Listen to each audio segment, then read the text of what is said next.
Hi, Ma'am Stephanie!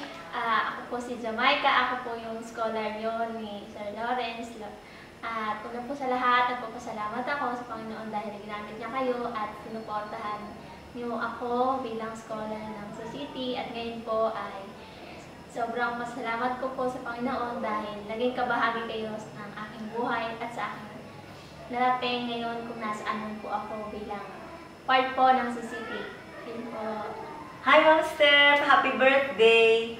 I pray that the Lord will prosper you, not only financially, but above all, with love and joy in your life and in your family life. Happy birthday po! Thank you for supporting Visions of Hope, especially Rose of Sharon.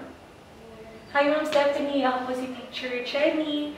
Nagpapasalamat po kami sa inyo dahil sa inyo po ay nabuo ang Visions of Hope. Happy birthday po and may God bless you more and more. Happy birthday, Ma'am!